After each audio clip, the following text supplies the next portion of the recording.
Alors bonsoir à tous. Aujourd'hui malheureusement c'est un cours pas comme les autres. C'est pas un sujet habituel desquels on a l'habitude de traiter, puisque malheureusement un des géants de notre génération, si ce n'est pas le dernier des géants de notre génération, nous a quittés vendredi. Et on parle bien entendu de Rabbi Chaim Kanievski Zatzal.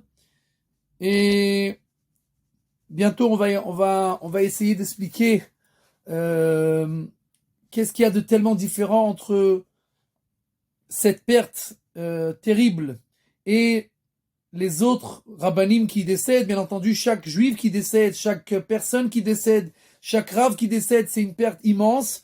Mais là, on parle d'une autre dimension complètement, puisqu'on ne parle pas de quelqu'un qui est un particulier, mais on parle de quelqu'un qui est complètement Klal Israël, comme on l'a vu à l'enterrement, presque 800 000 personnes, à peu près comme le Rav Ovadia Yosef. Donc c'est des personnes, c'est des rabbins qui ont en fait réussi à influencer tout simplement pratiquement tout le peuple juif. Parce que vous comprenez que 800 000 personnes, c'est 800 000 personnes qui sont arrivées, c'est sans les femmes, sans les enfants, sans ceux qui sont en route Laaretz, sans les gens qui n'ont pas pu arriver, sans les gens qui étaient en route pour arriver, qui ne sont pas arrivés, etc., etc. Donc, on parle de quelque chose qui est tout à fait hors du commun. Et quand la Gemara nous dit Oila la sfina she'avad kabarnita, malheur au bateau qui a perdu son capitaine. La Gemara, elle parle bien entendu là-bas de Avraham Avinu. Quand Avraham Avinu est décédé, le monde n'a pas compris qu'est-ce qui s'est passé en fait, qu'est-ce qu'il a perdu. Et en fait, toujours moi je donne l'exemple, c'est comme le Titanic. Le Titanic, vous savez, c'était un bateau de luxe et les gens faisaient la fiesta là-bas. Il y avait des balles, il y avait du manger, il y avait tout ce qu'on peut rêver qui est pour avoir du plaisir, il y avait là-bas.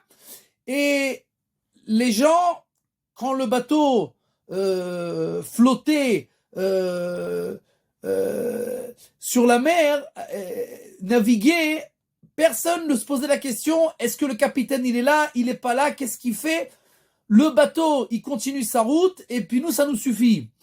Et puis, même quand le bateau est rentré dans un iceberg et qui a eu une fissure et qu'il a commencé à couler et que le capitaine s'est suicidé, ben, les gens, pour eux, ils continuaient la fiesta. Ils savaient pas ce qui se passait. Pour eux, ça changeait strictement rien. Que le capitaine, il soit là ou qu'il soit pas là. Eux, ils comprenaient pas. Le bateau, il continue son chemin, il continue sa route. Pour nous, ça change rien. Mais en fait, ils comprennent pas du tout que le bateau est en train de couler. Donc en fait, quand il y a des tzadikim dans le monde, le bateau suit sa route. Et quand des tzadikim ils décèdent, et surtout quand on parle de grands tzadikim, alors nous on continue notre vie. Hein. Il y a eu l'enterrement, il est décédé, ok, bon, c'était sympa, on a vu ça à la télé, il y avait beaucoup de gens, c'était super. Ok, mais à part ça, la vie continue. Et on comprend pas en fait que le monde, il suit pas son cours. Le monde, il suit pas son cours. Et à la fin, hein, quand on va commencer à expliquer, à parler un peu, alors on va commencer à comprendre un peu c'est quoi la différence entre quelqu'un qui décède ou quelqu'un qui est un particulier ou quelqu'un qui est un klali, quelqu'un qui est général pour le peuple juif. D'accord? Maintenant, il faut comprendre d'abord, c'est quoi les Gdolim? Quand on parle des Gdolim du Ham Israël, de quoi on parle? On parle de gens qui sont complètement déconnectés de notre manière de réfléchir et de penser et de vivre, comme on va le voir. Mais alors complètement. Je veux dire, par exemple, quand nous on parle d'association, je veux dire, on me dit un mot, alors à quoi j'associe ça? D'accord? On me dit, Binyane Ateomim, les Twin Towers. De quoi je parle? À quoi je pense tout de suite? Je pense à le terrorisme, je pense à Ben Laden, je pense l'immensité des États-Unis, c'est à ça que je pense. Si on me dit une maison de 5 pièces, alors je pense que c'est un kiff, qu'il y a la place, qu'on va pouvoir vivre comme il faut, etc. Si on me parle d'un tank, alors je pense à la guerre, je pense à du bruit, etc., etc. Donc chaque chose, ça éveille en nous des associations. Mais c'est nos associations, parce que si je vous aurais posé les mêmes questions à tous ceux qui sont en train d'écouter notre cours, d'accord, ben vous aurez eu à peu près les mêmes associations. Maintenant, regardons comment ça se passe chez les Gdolim, dans les grands de notre peuple. Quand quelqu'un, il est venu raconter à Reb Shlomo Zalman Auerbach Zatzal qu'il y a aux États-Unis 2 tours qui s'appellent les Twin Towers. Les Twin Towers qui sont 2 tours énormes où il y a 120 étages. La première réaction de Reb Shlomo Zalman, c'était pas de dire waouh, c'est grand, c'est magnifique, la puissance des États-Unis, l'économie. Tout de suite, on lui a dit il y a une tour de 120 étages. Il a dit mais c'est extraordinaire. C'est extraordinaire parce que ce qui peut se passer dans un cas pareil, c'est qu'il y a 2 gosses qui vont naître à la même seconde et on leur fera pas la Brit Mila le même jour. Alors ils ont dit mais comment t'es arrivé à la conclusion? Il me dit c'est pas compliqué. S'il y a 120 étages, il y en a un qui est né à 8 heures pile au premier étage et l'autre qui est né à 8 heures pile à la même heure, à la seconde, au 120e étage, eh ben la shkia, le coucher du soleil, on le voit pas du même endroit. Donc c'est possible que celui qui est en bas, il a vu le coucher du soleil bien après, donc il fera la brite le jour d'avant, et celui qui est né au 120e étage, il fera la brite le jour d'après. Est-ce que vous comprenez comment ça marche les associations chez les grands de notre peuple? C'est pas comme chez nous, d'accord? C'est-à-dire par exemple, quand on a dit à Reb Chaim Kanievski, quelqu'un il est venu, et il lui a dit qu'il a acheté, on parle de Reb Chaim. Reb Chaim, quelqu'un il est venu, lui a dit j'ai acheté, Baruch Hashem, une maison de 5 pièces. Alors encore une fois, nous qu'est-ce qu'on dit directement? Oh Mazal Tov, Baruch Hashem, tu vas pouvoir vivre maintenant, espace, etc. C'est quoi la première question qui lui pose la question? Oh, mais ça va pas prendre beaucoup de temps pour faire l'abdikat Hametz? 5 pièces, c'est grand pour faire l'abdikat Hametz. Parce que Reb Chaim, lui, quand il faisait l'abdikat Hametz, c'était millimètre après millimètre et ça prenait des heures. Donc, ça marche pas de la même manière. Quand le Stipler, le père de Reb Chaim, ils sont partis une fois pour se promener à Nachal Ayarkon, un fleuve qui s'appelle Ayarkon en Israël. D'accord? Donc, nous, quand je fais une promenade, ben, je prends l'air, je regarde ce qui se passe autour et j'entends les oiseaux. C'est ça les associations que j'ai d'une promenade. Donc, le Stipler, il va avec son fils Reb Chaim et ils vont à côté du Yarkon, comme ça, ils marchent et puis tout d'un coup, le Stipler, il crie Chaim! Il dit quoi? Il dit regarde le fleuve. Et sur le fleuve, il y avait des algues vertes. Il lui dit, tu vois, c'est ça ce qui est écrit dans la Mishnah, Yeroket Shal Pnei Hamayim. C'est ça ce qui est écrit dans la Mishnah de Shabbat. Yeroket Shal Pnei Hamayim. Donc, quand lui, il voit un fleuve, il voit des Mishnayot. C'est ça qu'il voit. Nous, on voit le kiff, on voit les vacances. C'est ça qu'on voit. Lui, il voit les Mishnayot. Donc, en fait, les Gdolim, il faut comprendre, Reb Chaim, on a parlé de ça là, un dimanche, vous savez, il a, dans sa vie, fait que étudier. Moi, j'étais beaucoup de fois chez Reb Chaim Kanievski Zatzal. La première fois où j'étais chez lui, c'était pour une question de vie ou de mort, pas de moi, Baruch Hashem, d'un ami à moi. Et je lui avais arrangé un rendez-vous. Et donc Reb Chaim était assis comme si moi j'étais maintenant à ma place, c'est Reb Chaim. Mon ami est venu sur la gauche pour lui parler. Et moi je me suis mis derrière lui, derrière la chaise. Et je regarde. Maintenant Reb Chaim, il était avec un livre. D'accord? Il était avec un livre. Maintenant, il y a des gens qui rentrent toutes les 4 secondes. Toutes les 5 secondes, quelqu'un qui rentre. Et chez Reb Chaim, il n'avait pas le temps. Il disait même pas. Quand moi, quelqu'un vient me demander une bracha, hein. Alors je fais Mishéberach Avotenu, Akedoshim, Vateorim, Avrak, les Marocains, ça prend du temps. Moshe, Aaron, David, Shlomo, ça prend du temps. D'accord? Bon, le Rav Mordechai Eliyahu, il disait bracha ve'atzlacha. Et là, c'est beaucoup, c'est plus rapide. Bracha ve'atzlacha. Reb Chaim, il avait pas le temps de dire bracha ve'atzlacha, il disait boua. Boua, c'est les premières lettres de bracha ve'atzlacha. Bet, vav, hey, bracha ve'atzlacha, boua. Genre, yallah. C'est bon, ça suffit, boua. Donc les gens qui rentrent toutes les 4 secondes, boua, boua, boua, et pour l'instant, il était avec une carte. Il est tout le temps, quand il étudiait, il était avec une carte. Il avait une carte comme ça, et il était dans le bouquin, et il faisait passer la carte comme ça. Il faisait passer la carte comme ça. Et il tourne les pages, et les gens ils rentrent. Et les gens ils posent des questions sur tout, de tout, et il répond pendant qu'il étudie. Maintenant, mon ami, il vient, il pose une question, depuis quoi Nefesh, sa femme elle devait accoucher, elle était en danger, etc. Reb Chaim s'est arrêté une seconde d'étudier, a levé les yeux, et il lui a répondu ce qu'il lui a répondu. Et dès qu'il a terminé, après 3 secondes, se remet à lire. Quand je sors, le gabaï, l'aide de Reb Chaim, il me dit, t'es tombé sur un mauvais jour. Je dis, pourquoi? Il me dit, parce que il a reçu un nouveau bouquin, et quand Reb Chaim reçoit un nouveau bouquin, pendant une demi-heure, il passe sur tout le bouquin. Donc, il lève pas les yeux une seconde. Même si tu rentres, il a pas le temps. Il a pas le temps. Maintenant, quelqu'un comme Reb Chaim, il faut comprendre, le Rambam, qui est peut-être l'œuvre la plus monumentale du peuple juif dans les 1000 dernières années, d'accord? Le Rambam, que tous les grands de toutes les générations, je sais pas si vous êtes au courant, il y a plus de 900 et quelques commentateurs sur le Rambam. 900 commentateurs. 900 commentaires.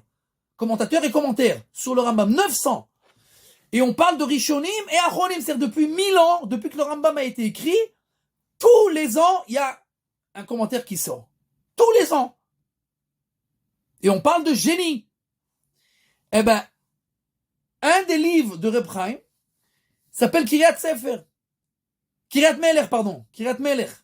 Kiryat Melech, c'est un livre où Reb Chaim, vous savez que le Rambam n'a pas marqué ses sources. Il a marqué des halachot, c'est permis, c'est interdit, c'est moutard, c'est assour. Il a marqué l'un après l'autre. Il n'a pas marqué ses sources. Et pendant 1000 ans, tous les grands, toutes les générations ont essayé de trouver et ont marqué les sources du Rambam dans le Talmud Bavli, Talmud Yerushalmi, la Tosefta, toutes les sources de nos sages. D'accord? Maintenant,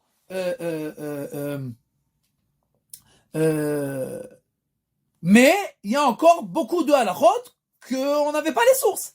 Et bien Reb Chaim, dans son livre Kiryat Melech, il a tout simplement marqué les sources du Rambam de tout ce que tous les grands de tous les 900 dernières années n'ont pas trouvé. Alors Reb Chaim, il a marqué partout où c'est que le Rambam, c'est quoi sa source. Je ne sais pas si vous comprenez de quoi on parle. Je ne sais pas si vous comprenez de quoi on parle. Maintenant, la Mishnah dans Masechet Avot, le 6e chapitre, elle nous dit la chose suivante.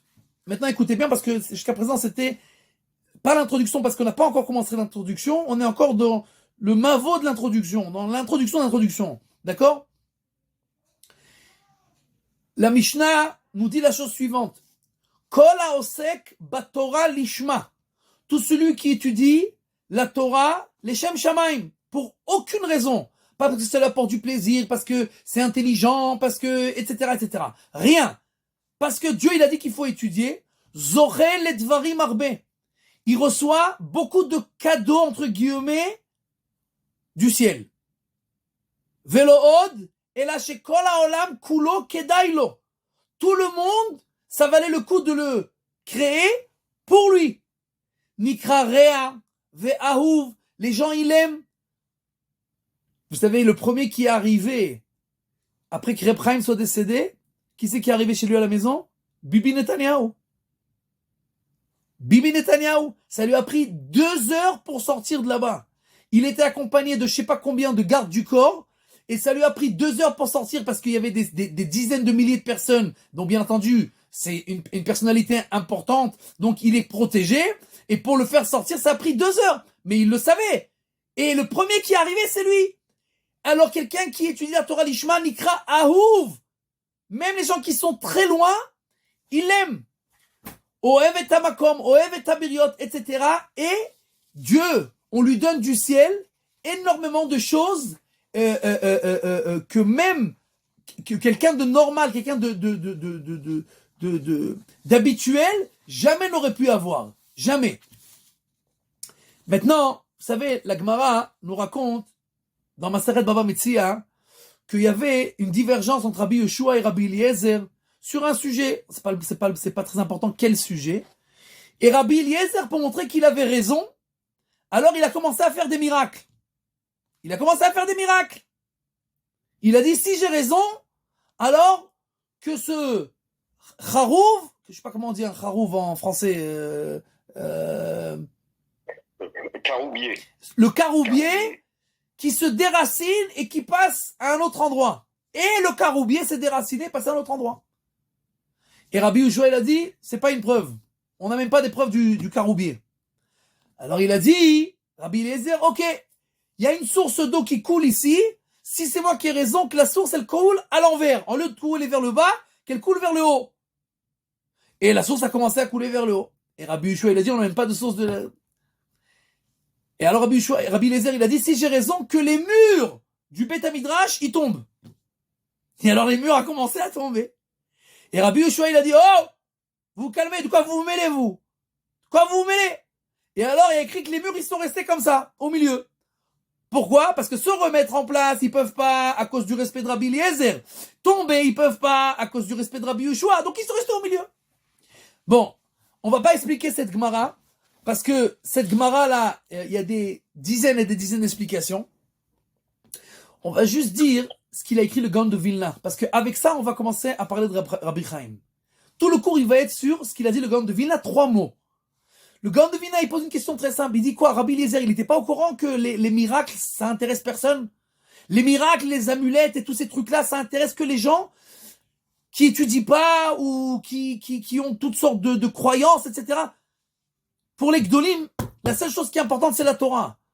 Donc, t'essayes de faire quoi quand tu fais ces miracles? Et alors, le Gaon de Vilna, il écrit que Rabbi Eliezer, bien entendu, il savait ça, et la Gemara, elle n'avait pas du tout l'intention de nous dire que Rabbi Eliezer, il a fait des miracles. Rabbi Eliezer, il a voulu dire à Rabbi Yoshua, tu sais, moi, j'étudie la Torah, l'Ishma. Donc, quand je dis quelque chose dans la Torah, j'ai la siyata d'Ishmaïa. Et quand ce que je dis, j'ai raison. Pourquoi? Pas parce que c'est moi qui dis. Parce que c'est Akadosh Baruch Hu qui parle. Et il y a 3 choses qui montrent qu'un homme, il étudie la Torah, l'Ishma. 3 choses. 1, Istapkut Bamuat. C'est-à-dire qu'il se suffit de peu. C'est-à-dire qu'il n'est pas là pour prendre du plaisir de ce monde-là. Il n'est pas là pour prendre du profit. Il s'en fout de tout. Il n'y a qu'une chose qui l'intéresse, la Torah. Et Akadosh Baruch Hu. Ça, c'est le caroubier. Parce que le caroubier, je vous rappelle que quand Rabbi Shimon Bar Yochai, il était dans la grotte, la seule chose qu'il a mangé, c'était des caroubes. Et Rabbi Hanina, la Gemara nous dit dans Masechet Ta'anit, que Rabbi Hanina, le monde entier, a du plaisir et reçoit à manger par son mérite, et lui, il se suffit de caroubier, de caroube. C'est-à-dire que le caroube, il représente la istapkut b'amuat, il représente le fait de se suffire de rien, du minimum. Donc Rabbi Eliezer, il dit d'abord moi, ani mistapek b'amuat. Je me suffis du minimum, je m'en fous de ce monde-là. Deuxièmement, Amatamaim. Amatamaim, le fleuve qui coule vers le bas, c'est la Hanava. C'est quoi la Hanava? Le fait d'être humble, l'humilité. Parce que la Gemara nous dit que pourquoi la Torah elle ressemble à l'eau? Parce que de la même manière que l'eau elle va vers le haut, vers les endroits bas, et bien la Torah elle descend vers celui qui se met en bas, celui qui est humble. Donc la Torah la reçoit celui qui est humble. Donc l'eau elle représente ça. Et bien entendu, les murs du Beth Midrash, c'est quoi? C'est la Atmada. Je fais rien d'autre dans ma vie à part être au Beth Midrash et étudier. Donc Rabbi Eliezer, il dit, moi, j'ai tout ce qui a trait au fait d'être connecté avec la Torah à 100%. Je suis humble, je suis toute ma vie au Beth Midrash et je m'en fous complètement de ce monde-là. Je me suffis du minimum pour vivre seulement. Toute la suite, ça m'intéresse pas. C'est ce qu'il dit le Gaon de Vilna. Il dit ces 3 choses-là, c'est des choses qui font de quelqu'un qu'il est un grand en Torah et que sa parole doit être acceptée. Maintenant, il faut savoir, des gens qui sont comme ça, c'est pratiquement introuvable. Il y a un peu de gens qui se suffisent un peu. Pas comme Reb Chaim, comme on va parler dans une minute. D'accord? Un peu. Il y a un peu de gens qui sont humbles. Pas comme Reb Chaim, mais ils sont un peu humbles. Mais ils sont un peu humbles, mais il suffit de... Bon, Hachem, il a une Mercedes. Mais il est humble, à part ça. Mais il se suffit pas de peu. Il y en a qui se suffisent de peu, mais ils étudient pas beaucoup de Torah. Parce que c'est un mec qui n'a pas beaucoup de possibilités, alors il étudie minimum. D'avoir les trois choses à l'extrême, c'est des choses comme Rabbi Eliezer et tous les grands de notre des générations. On commence. On a fini l'introduction, maintenant on commence. Qui était Rabbi Chaim? On va commencer par la chose la plus importante. L'humilité. Parce que quand on va comprendre son humilité, après qu'on va parler de sa grandeur, alors on va comprendre à quel point c'est impensable d'être humble quand tu es tellement grand. Mais on commence. Je vais vous commencer par une histoire que j'ai entendue cette semaine par ma chavruta.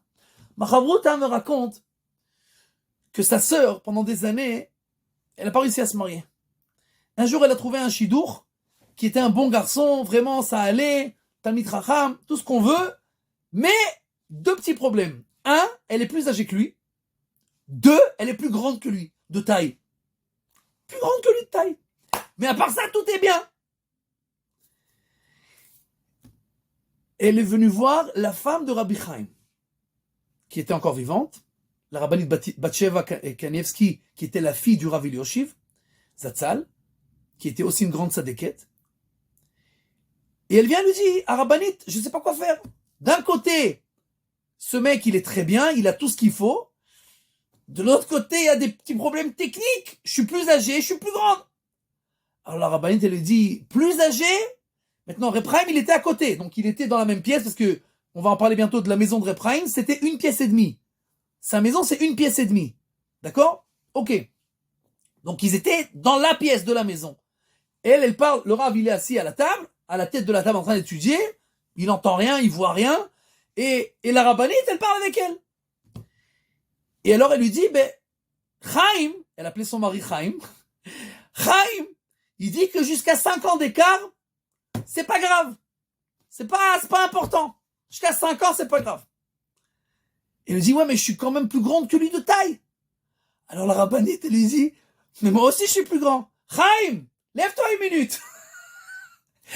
Reb Chaim, il est assis en train d'étudier. On parle du géant de la génération. Reb Chaim, il lève les yeux, il se lève. Il se lève et il regarde comme ça. Qu'est-ce qui se passe? Alors il lui dit, tu vois, je suis plus grande que lui. Tu peux t'asseoir. Et il se rassoit et on commence à étudier. Je sais pas si vous comprenez de quoi on parle. D'accord? Moi, je suis marocain. Si ma femme me dit, lève-toi comme ça sans m'expliquer pourquoi, je fais un scandale. C'est quoi cette histoire-là? C'est quoi? Ça veut dire quoi? Lève-toi. Reb Chaim, le géant de la génération, il lui dit, Chaim, lève-toi. Et il se lève, il pose pas de questions. Si on te dit de te lever, tu te lèves, c'est tout. Ta femme te dit de te lever, tu te poses pas de questions, tu te lèves. Maintenant, une fois, Reb Chaim, il a son chauffeur, il a raconté à quel point ça arrive qu'une fois Rabbi Chaim, il lui a dit, dis-moi, je comprends pas la nouvelle génération. Les mariages, c'est ennuyeux. C'est ennuyant. C'est ennuyant. Il dit, les mariages, c'est ennuyant. Il dit, pourquoi? Je sais pas, moi, à mon époque, quand il y avait un mariage, on chantait des chansons, et il y avait plein de chansons. Et il dit, et alors, et maintenant quoi? Il dit, maintenant? Rien! Toujours la même chanson. À chaque fois que je viens à un mariage, la même chanson. Yamim al yememel lertosim. Toujours la même chanson. Quoi, ils n'ont pas d'autres chansons à chanter? Toujours la même chanson. Alors là, maintenant, je sais pas si vous avez compris, mais Yamim al yememel lertosim, c'est une chanson qu'on chante quand les Gdolé Ador, ils rentrent. Quand il y a un géant qui rentre de la génération, on chante cette chanson. Alors le chauffeur, il lui dit, mais Rav, c'est pas la chanson c'est pas la chanson du mariage, c'est pour le Rav qu'on chante ça. Il dit, pour le Rav? Mais moi, je suis pas le Ratan. Pourquoi il chante pour moi? Ça n'a rien à voir, quel rapport avec moi? Et donc, il a même pas pensé, peut-être 1 seconde, que ce Yamim Aliyem El Mertosif, c'est une chanson qu'on chante pour lui. Ma pitom, pourquoi on chanterait pour moi? Ça n'a rien à voir. Encore une dernière histoire sur la Hanava l'humilité de Rab Chaim. Une fois, hein, quand il était beaucoup plus jeune, son père était encore vivant, le Stipler, et sa femme, la rabbinite Batsheva, elle vient voir le Stipler et lui dit Chaimke. Chaimke, c'est un nom affectueux pour dire Chaim. Chaimke, il a très mal au dos et je lui ai dit de s'allonger et de se reposer et il m'écoute pas. Alors le père il dit quoi? Comme ça? Il se lève, il va dans la salle, il rentre dans la maison, ils habitent à côté, il rentre dans la maison de son fils, il voit Rabbi Chaim qui est assis en train d'étudier, qui a pas l'air de souffrir, mais sa femme elle a dit, il dit Chaim, lève-toi, viens ici. Il allonge au lit, il commence à le masser, le dos, il lui dit maintenant tu bouges pas d'ici tant que je te dis pas de te lever. Bon, Rabbi Chaim il dit rien. Ok, papa il a dit, il s'allonge et il attend. Après 3 heures, il dit à son fils, va demander à mon père, au Stipler, si je peux me lever. Alors le fils, il va voir son grand-père, le Stipler, et il dit, papa, il demande, Reb Chaim, il demande, est-ce qu'il peut se lever? Alors la femme de Reb Chaim, Batsheva, la rabbine Batsheva, était là-bas. Elle lui dit, tu lui as dit de se coucher? Il dit, mais bien sûr, tu m'as dit qu'il a mal au dos. Il dit, mais je parlais pas de lui, je parlais de Reb Chaim, le deuxième Khatan, le Reb Chaim Basel, c'est l'autre Khatan, j'ai pas parlé de mon mari. Et maintenant vous comprenez, le Stipler il est rentré, il lui a dit lève-toi, il lui a massé, il lui a dit tu t'allonges, tu bouges pas, il a pas bougé. Si papa il a dit, Has Veshalom, on dit pas un mot, mais qu'est-ce que ça a à faire qu'il est en train de te masser? Rien du tout. Papa il a dit, il a des bonnes raisons, on pose pas de questions. Donc, on voit d'abord ici une humilité qui dépasse tout entendement. Tout entendement. Le deuxième point que le Gaon de Vilna il dit, c'est après l'humilité, le fait de se suffire de peu. Maintenant, moi je vais vous dire, à chaque fois que je voulais montrer à mes enfants c'est quoi la istapkout bamouad, le fait de suffire de peu, je les prenais chez Reb Chaim. Maintenant, ceux qui ne connaissent pas la maison de Reb Chaim, on arrive à la fin de Rehov Rashbam, à Bnei Brak. À la fin, t'as des escaliers comme ça en fer qui montent. T'as la porte. T'as une entrée de peut-être 1 mètre sur 2 mètres avec plein de sifriotes. T'as une petite porte coulissante. Là-bas, c'est le bureau et la salle à manger et la salle à accueillir les gens et la salle. Mais qui c'est toutes les salles. Il y a une seule salle toute petite. D'accord? Où Reb Chaim, il a une table et il est assis là-bas. On rentre par là-bas. Maintenant, il n'y a pas pour sortir. Comme il y a plein de gens, tu ne peux pas sortir par la même truc. Donc, tu sors de l'autre côté par la chambre à coucher. Et tu reviens de l'autre côté. Donc, il y a une entrée de 1 mètre sur 2 mètres, une petite chambre pour recevoir les gens et une chambre à coucher. Et on passe de la chambre d'études à la chambre à coucher et on ressort. Donc, moi, je prenais mes enfants pour voir. Maintenant, je ne sais pas si vous comprenez. Moi, je vois maintenant l'endroit où j'étudie. Bon, Hachem, il y a des fenêtres en aluminium, etc. Chez Reb Chaim, les fenêtres, déjà, quand tu es à l'entrée, déjà, tu vois les fenêtres, il n'y a pas de misgueret, comment ça s'appelle, de cadre. Le cadre, c'est un truc en bois qui est complètement défoncé, qui sort du mur et qui est accroché avec des clous un peu de partout pour que ça tienne à peu près. Maintenant, quand tu rentres, tout est vieux. La cuisine, il n'y a pas de cuisine. C'est 1 mètre sur 1 mètre au bout de la chambre à coucher. Il y a un évier, 2 armoires, zéro, ça c'est la cuisine. Maintenant, quand tu sors, pour rentrer tu sors par la chambre à coucher, tu vois le lit de Reb Chaim. Alors ça, c'est quelque chose impensable.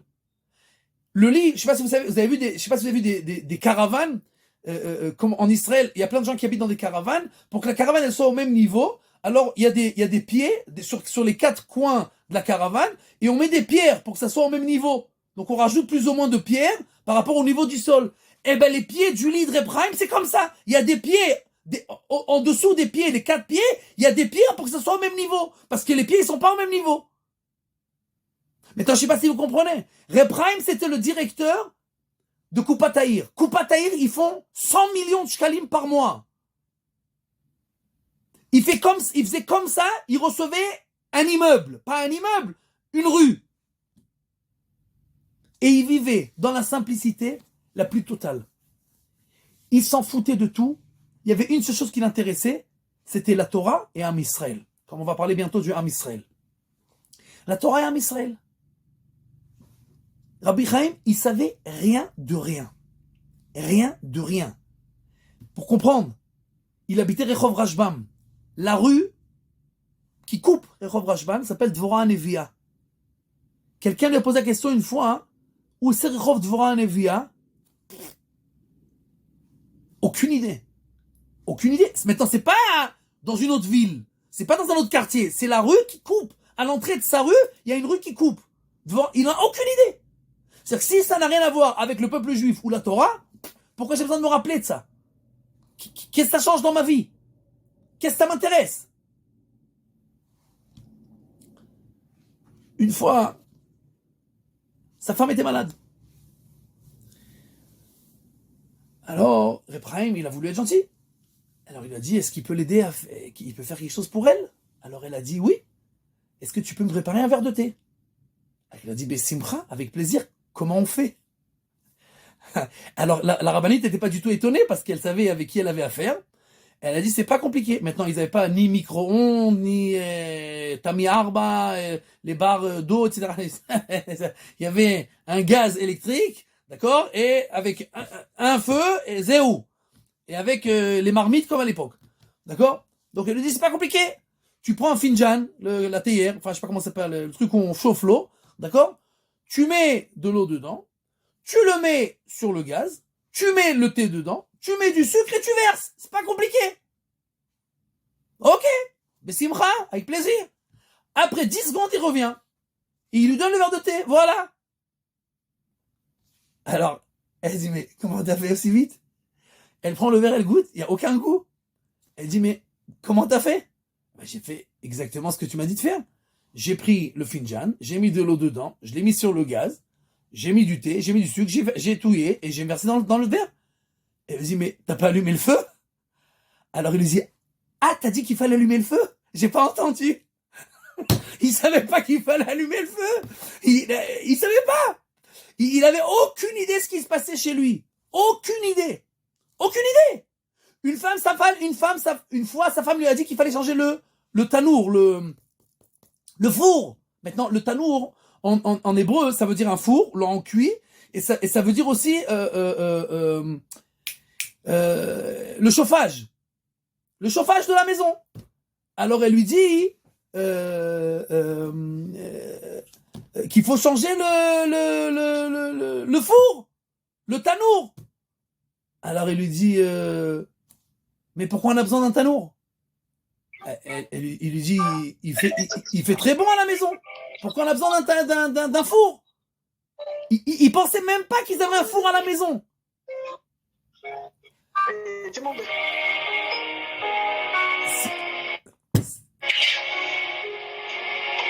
Si c'est possible d'éteindre le...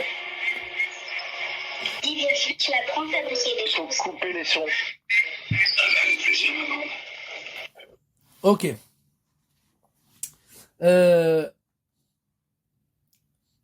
Donc, la istapkout bamoi de Reb Chaim, le fait de se suffire de rien, c'était la vie de Reb Chaim.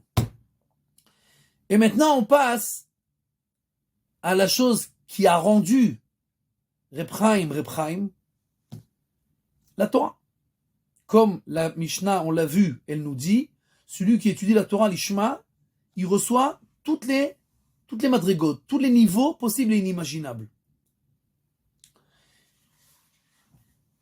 Vous savez, nous on étudie, on essaye d'étudier.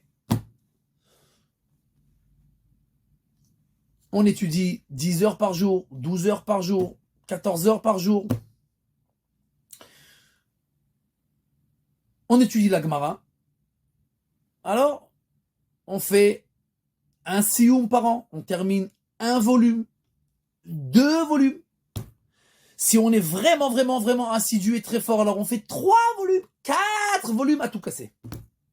4 volumes à tout casser. Rabbi Chaim, toutes les veilles de Pessah, il faisait sioum bechorot. Mais il faisait pas Siyum Bechorot comme nous on fait. Il prenait Masechet Ta'anit et il fait Siyum Bechorot. Il faisait Siyum sur toute la Torah. C'est quoi toute la Torah? C'est pas le Sefer Torah. C'est le Talmud de Babel, le Talmud de Jérusalem, le Rambam, le Tour, le Shulchan Aruch, le Mishnah Berurah, le Chazon Ish et le Zohar. Et les Midrashim. Tous les ans. Je sais pas si vous comprenez ce que ça veut dire. Moi, je comprends pas. Incompréhensible. Impossible et incompréhensible. Et Reb Chaim, tous les Erev Pesach, il faisait Siyum sur toute la Torah. Et vous savez que Reb Chaim, il a écrit pas mal de bouquins. Et comme ces journées étaient fixées à la seconde, chaque jour combien il doit étudier, sur, etc., les seules années où il a écrit des bouquins, vérifiés dans les premières pages, c'est les années bissextiles où il y avait 2 Hadar, parce qu'il avait un Hadar en plus, alors il avait 1 mois pour écrire. Donc c'est les années où il écrivait un bouquin. Et il a écrit des bouquins sur les choses les plus compliquées de la Torah. Toutes les choses que personne n'écrit, et personne n'étudie parce que c'est tellement compliqué, sur ça il a écrit des bouquins.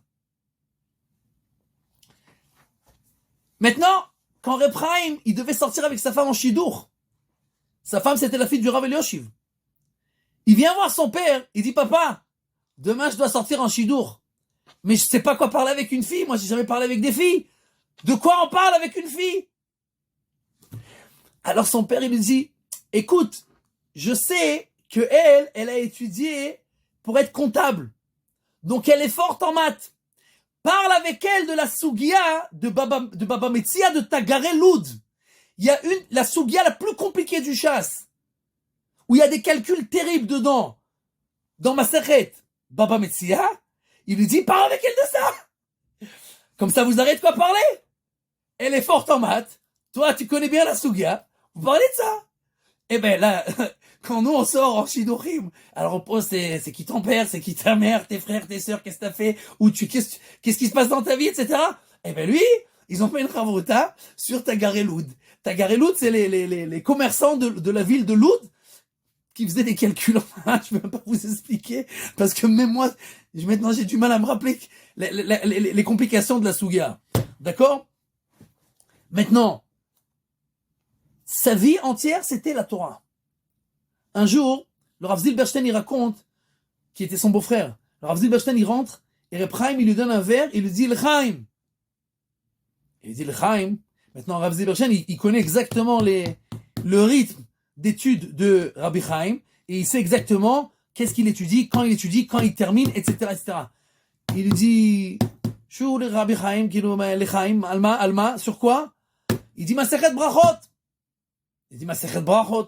Mais je sais que t'es à Gittin. Quel rapport avec Brachot? Comment t'es arrivé à Brachot? Il dit, non, Gittin, c'est dans le rythme où quand je suis réveillé. Brachot, je l'ai terminé dans mon rêve. Alors, et il lui a expliqué. Il lui a dit, comme j'ai des cycles d'études quand je suis réveillé, j'ai des cycles d'études quand je dors aussi. Avant de m'endormir, je continue à réfléchir à des traités spéciaux. Et quand je dors, je continue à penser à eux et je continue à étudier. Donc il a fait Siyum sur Masechet Brachot dans les rêves. Dans les rêves. Maintenant, une fois, son fils, il a raconté que un jour, il vient chez son père et il voit son père un peu comme ça, avec un visage un peu comme ça. Il dit, qu'est-ce qui se passe? Il dit, non, j'ai peur. Il dit, t'as peur de quoi? T'as peur de quoi? Il dit, écoute, on va tous arriver à 120 ans au monde futur.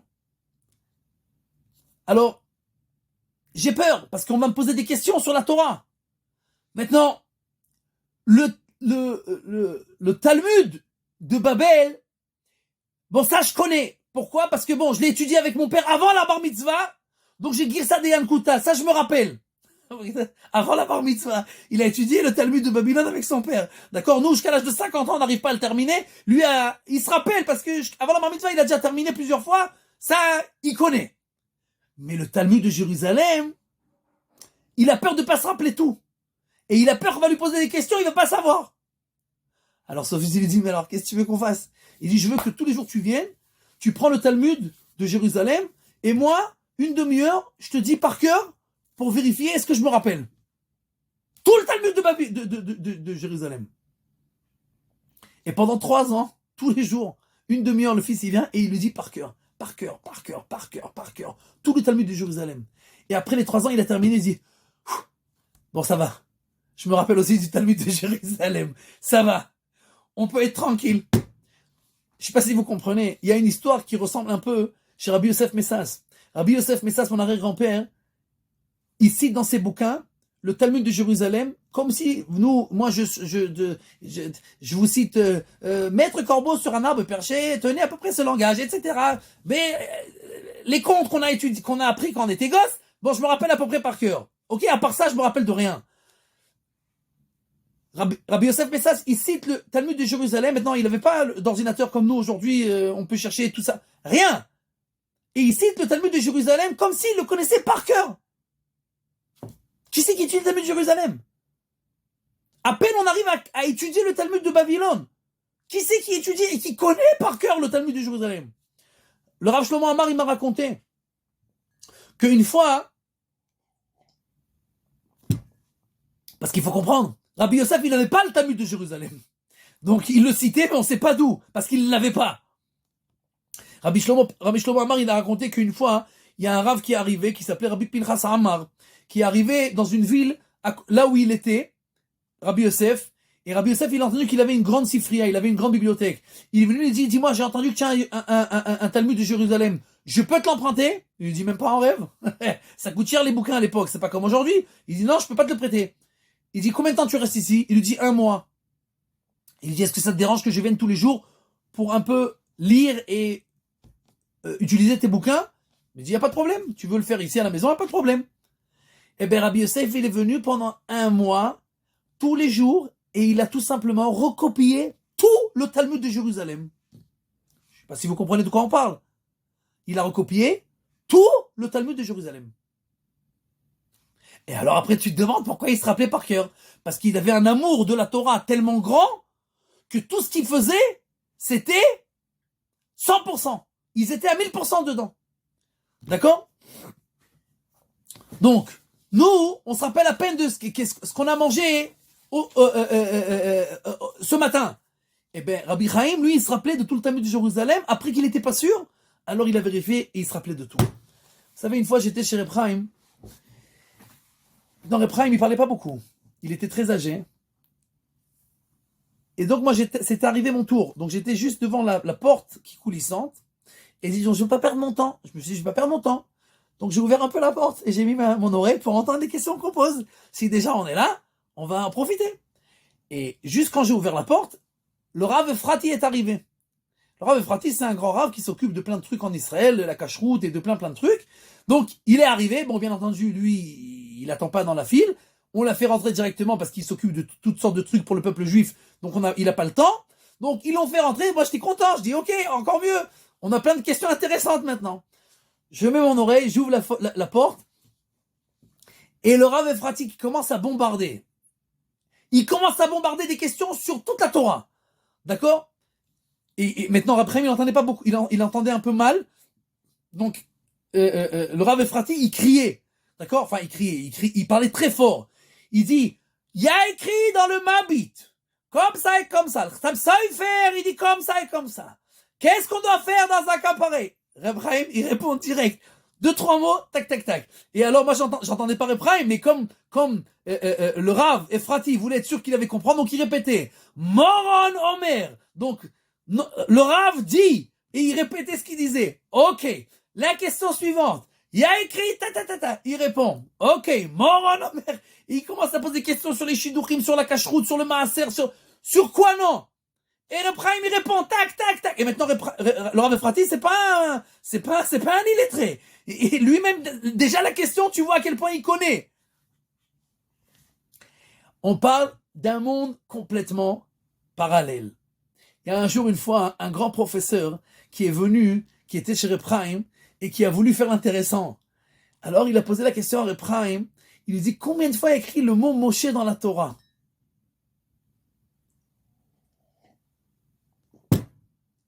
Reb Chaim, il a dit 647 fois. Alors le professeur, il a voulu faire intéressant, il a dit non, 649. Il lui dit, comment tu sais? Il lui dit, j'ai marqué Moshe dans l'ordinateur, et il a compté combien de fois dans la Torah le mot Moshe. Il lui dit, imbécile, tu as marqué même Shin Hei, tu as marqué les lettres de Moshe, mais il y a 2 fois dans la Torah où même Shin Hei c'est pas Moshe. Il y a écrit Kol Baal Mashe Yado et Im Iyot Abayit Miyot Mise dans le Korban Pessah. Donc les 2 fois c'est écrit, c'est pas Moshe. C'est les mêmes lettres, mais c'est pas Moshe. Il y a écrit seulement 647 fois. Donc, le professeur qui a voulu faire l'intelligent avec l'ordinateur, il s'est fait avoir, parce que Rabbi Chaim, la Gemara nous dit, pourquoi les Talmidei Chachamim sont appelés Sofrim, d'ivrei Sofrim. On parle de la Torah, c'est de Oraïta. Quand on parle de Chachamim, on parle d'ivrei Sofrim. Les paroles de ceux qui comptent. Parce que la Gemara, elle nous dit, les grands de notre génération, ils savaient compter les lettres de la Torah, ils savaient exactement qu'est-ce qu'il y a combien de lettres, etc. Donc Rabbi Chaim, sur place, il lui dit 647, si tu t'es trompé, tu sais pas compter. Maintenant, qu'est-ce qu'elle nous dit la Mishnah? La Mishnah nous dit quelqu'un qui étudie la Torah l'Ishma, et comme il a dit le Gaon de Vilna, il a l'humilité, il se contente de peu, et il ne fait que étudier, alors, il sera tout le temps, tout ce qui sort de sa bouche, ça sera Torah. C'est pour ça que le monde entier venait chez Rabbi Chaim pour prendre des conseils. Alors qu'il a étudié ni à l'université, ni rien. Il a rien étudié dans sa vie, rien, à part la Torah du matin au soir. Et les gens venaient lui poser des questions sur tout. Sur tout.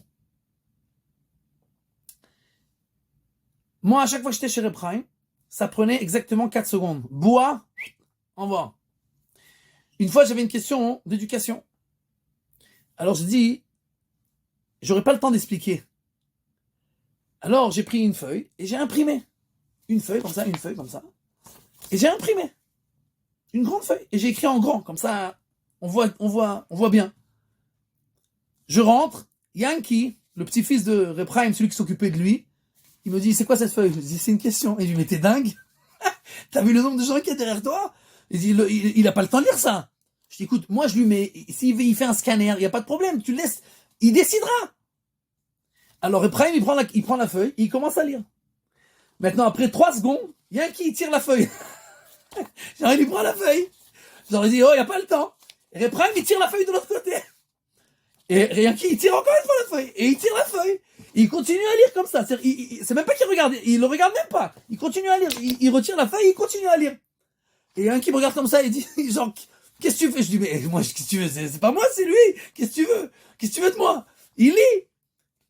Et alors, il a lu toute la feuille. Et après, il m'a dit, écoute, pour l'éducation des enfants, il y a une seule chose qui marche. C'est la prière. Il a commencé à me parler de la prière et l'éducation des enfants et comment il faut pleurer pour Akadosh Baruch Hu parce que tout ce qu'on peut faire, on peut jamais savoir. Même tu mets dans cet endroit, dans cette école, tu peux jamais savoir. C'est la seule fois où quand j'étais chez lui, il a pris tellement de temps. Parce que tu viens, tu lui poses des questions, tac. Je lui ai posé une question une fois pour une maison, pour acheter une maison, tac. Il m'a dit, bois, trafef, ça change rien. Madame Chanet, tu vas acheter, tu vas pas acheter, tu vas prendre une mashkenta, ça change quoi? Yalla, bye, au revoir. Ça, yalla, c'est des bêtises. Bon, on parle d'éducation des enfants. Aïe, là ça s'arrête. Maintenant, vous savez, il y a une histoire. Vous savez, un des bouquins de Reb Chaim s'appelle Karnei Chagavim. Une histoire, un livre, il a écrit un bouquin qui s'appelle Karnei Chagavim. C'est un livre sur les sauterelles. Vous allez me dire, mais ça va, qu'est-ce qui t'arrive pour être un livre sur les sauterelles? Parce que on a un des aliments qui est caché, c'est les sauterelles. Ça dépend lesquels, comment, quand, etc. Donc il écrit un bouquin entier sur les sauterelles. Maintenant, il y avait une histoire qui courait, qui disait que Reb Chaim, quand il a écrit son bouquin, il a eu du mal à comprendre ce que nos sages nous parlaient d'une certaine sauterelle. Il n'arrivait pas à comprendre comment son corps il est fait et c'est quoi le signe qui la distingue, etc. Et alors à ce moment-là, il y avait la fenêtre qui était ouverte, il y a une sauterelle qui s'est posée sur son livre et qui n'a pas bougé. Et Reb Chaim l'a regardé comme ça de tous les côtés. C'est bon, j'ai compris. Et il a continué à écrire son bouquin. Maintenant, ça, c'est une histoire. Maintenant, moi, il y a quelques semaines, j'ai vu un film où on voit quelqu'un qui vient chez Reb Chaim avec une sauterelle et qui commence à lui poser des questions sur son bouquin.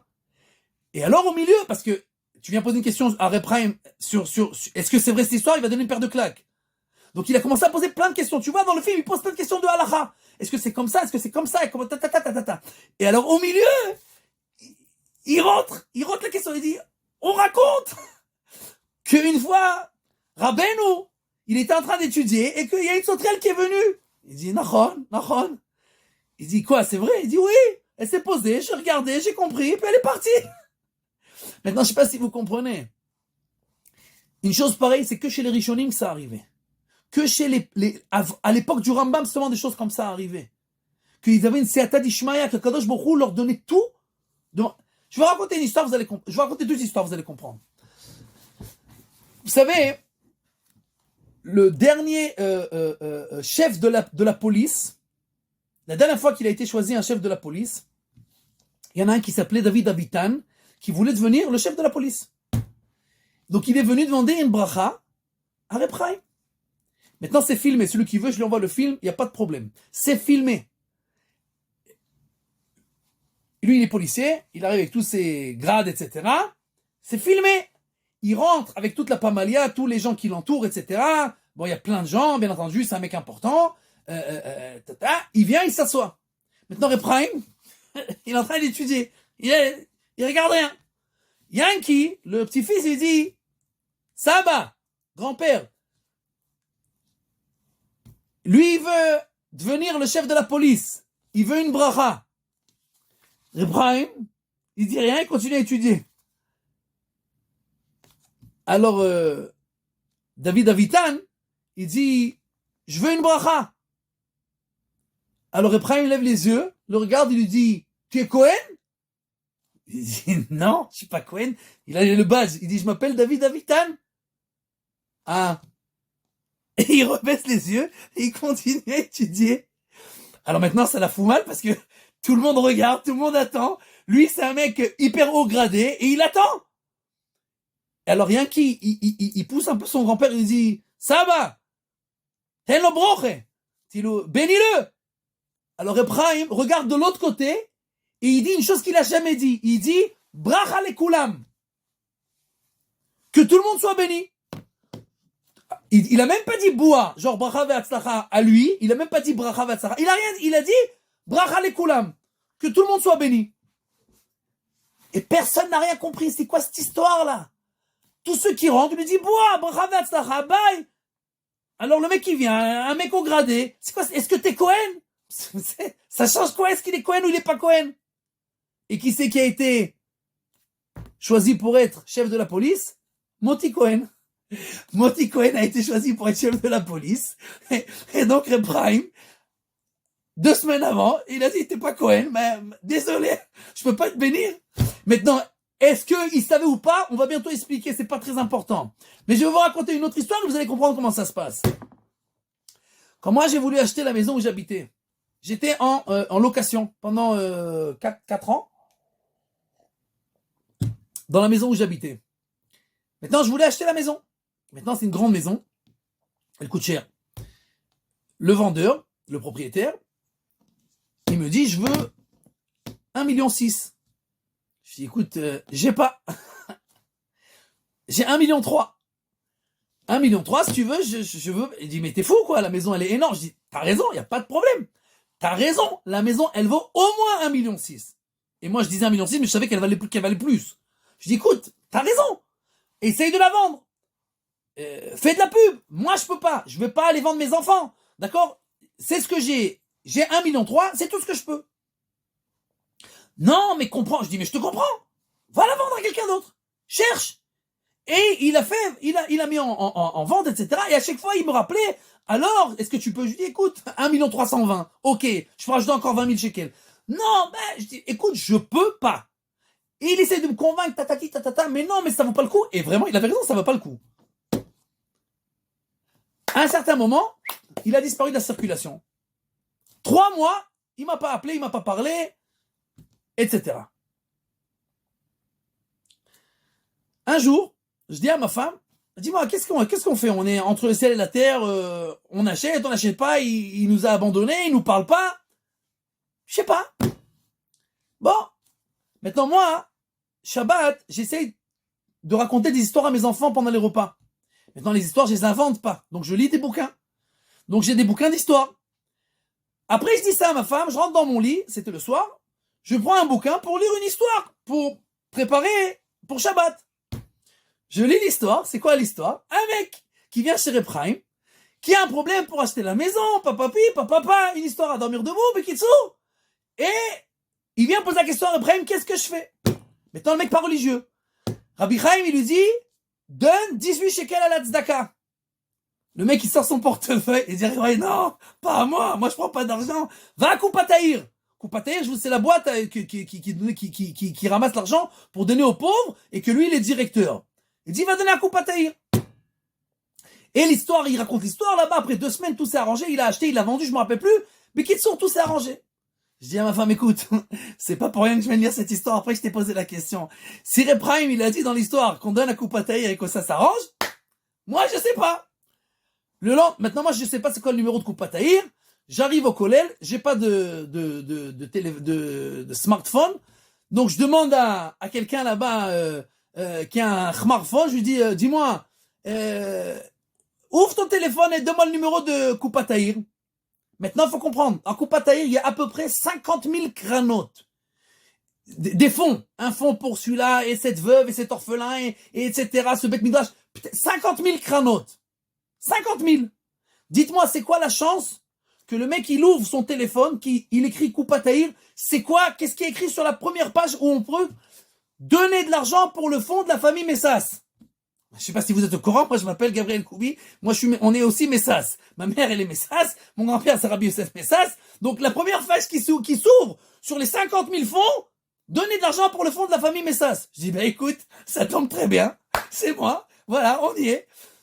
Je prends le numéro de téléphone, j'appelle, je dis écoute on va être large, faites 18 shekels pendant 1 an. C'est pas la peine de faire pour une fois, je vous le donne pour 1 an. 18 shekels, bon, on va pas mourir, d'accord?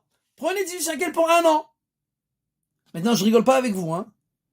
Le mec, il a disparu pendant 3 mois. Je raccroche, après 1 quart d'heure, le propriétaire m'appelle. Le propriétaire de la maison m'appelle après 1 quart d'heure. Ravel Koubi, alors, qu'est-ce qu'on fait en avant? Je dis, écoute, moi, je t'attends, hein. Tu sais, moi, j'ai rien changé. Mon budget, c'est le même budget. Il dit, bon, tu sais quoi, yalla, c'est pas grave. Allez, on avance, on signe. Je te la vends au prix que tu veux. Je dis à ma femme, regarde. Repraim, même dans les histoires des enfants, il fait des miracles. Rien que tu lis l'histoire de Repraim et t'as des miracles. Maintenant, tu vas me dire, bon, t'es pas à 100%. Je vais vous dire, je suis tout à fait à 100%, je vais vous expliquer pourquoi. Le Khatam Sofer nous dit la chose suivante. Il y a écrit dans la Gemara, dans Masechet Baba Batra, que depuis la destruction du temple, bien que la névoie a été prise des Nevi'im, des prophètes, elle est restée chez les Chachamim. Et le Khatam Sofer explique, le Ra'avad, sur le Rambam, dans Ilchot Souka et dans l'Ilchot Bet HaBechira du Bet HaMikdash, dans 2 endroits, il écrit Ukvar nitgala ruach hakodesh bebet midrashenu, que le Saint-Esprit, entre guillemets, s'est déjà dévoilé dans notre Bet Midrash, et on sait que la halakha, elle est comme ça.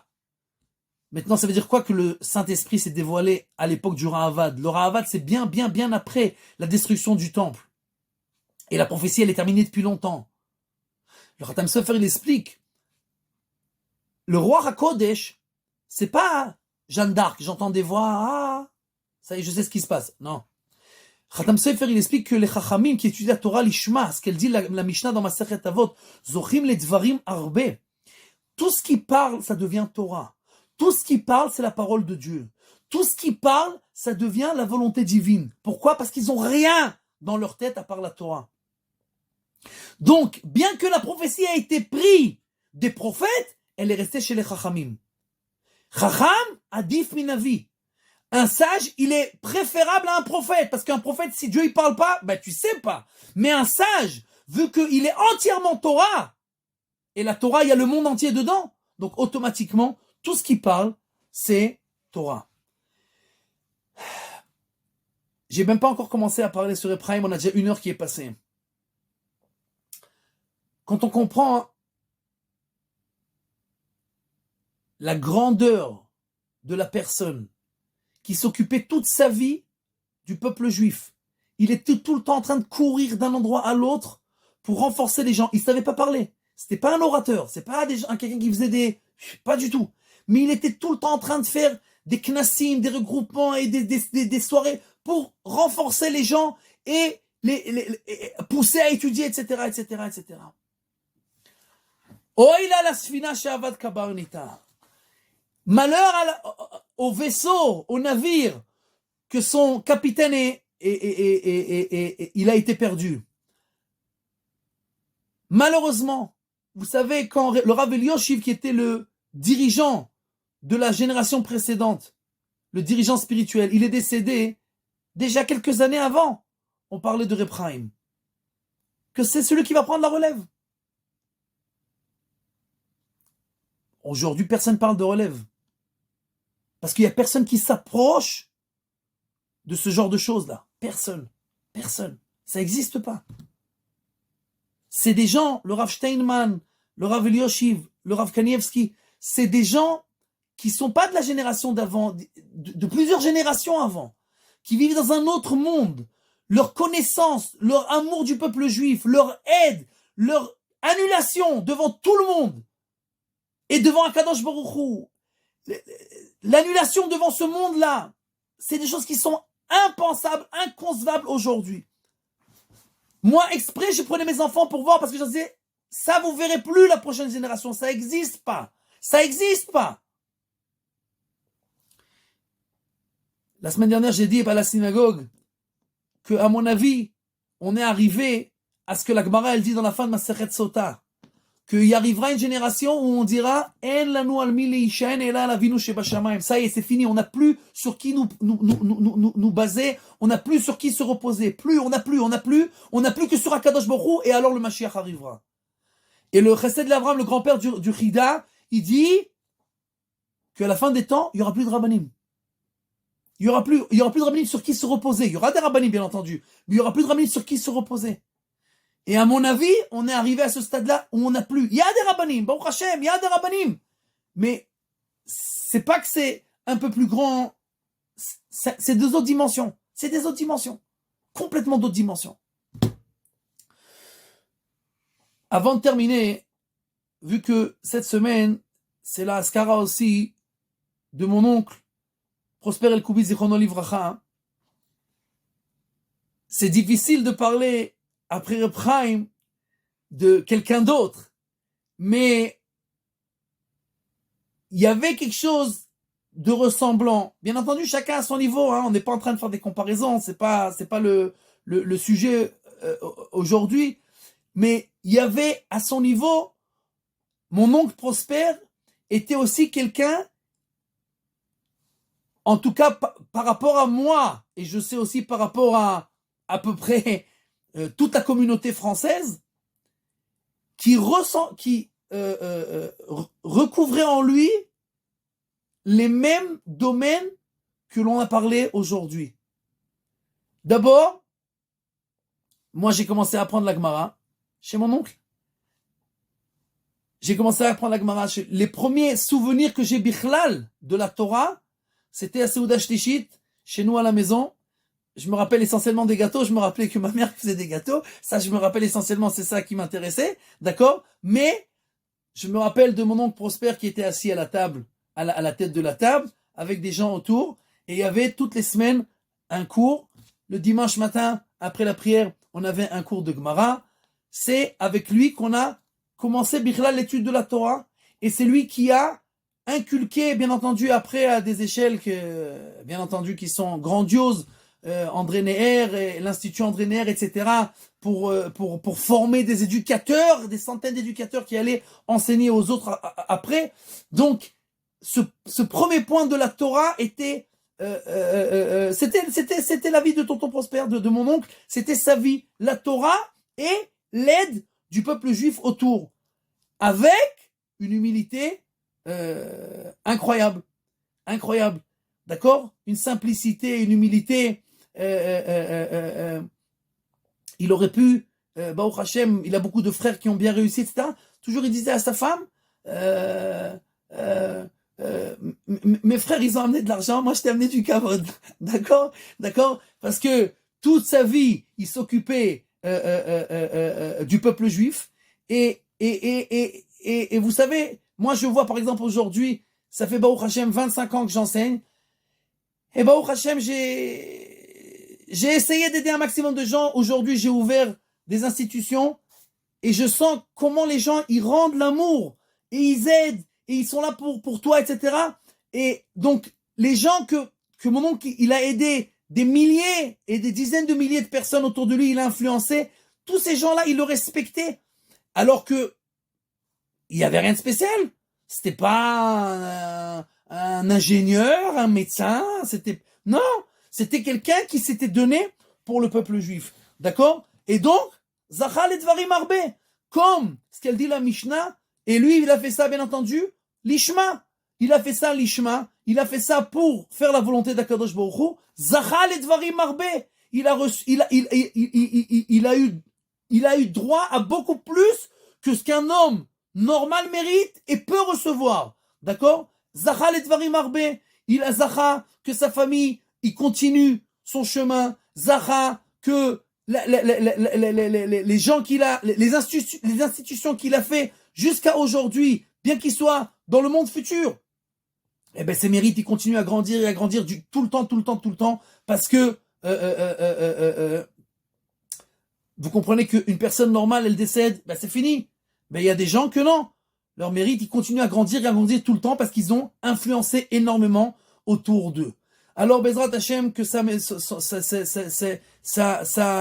mémoire soit bénie et que Bezrat Hashem, que Bekarov, on entend le son du chauffard pour la rédemption finale et qu'on entend, bien que on a Repraim est parti et que tous les grands, malheureusement, tous les géants de notre génération, ils sont partis dans les 3-4 dernières années, les uns après les autres. Bezrat Hashem, qu'on entend Bezrat Hashem Bekarov, bientôt, la Bessora de la Géoula Shlema, Bimera Biyamenu Amen, et qu'on entend toujours que des bonnes nouvelles. Si quelqu'un a une question, Bessiata Dishmaya, Bezrat Hashem, sinon, on se reverra la semaine prochaine. Hazak. Toda Rabba. Hazak. Besimcha Rabba, qu'on entend que des bonnes nouvelles.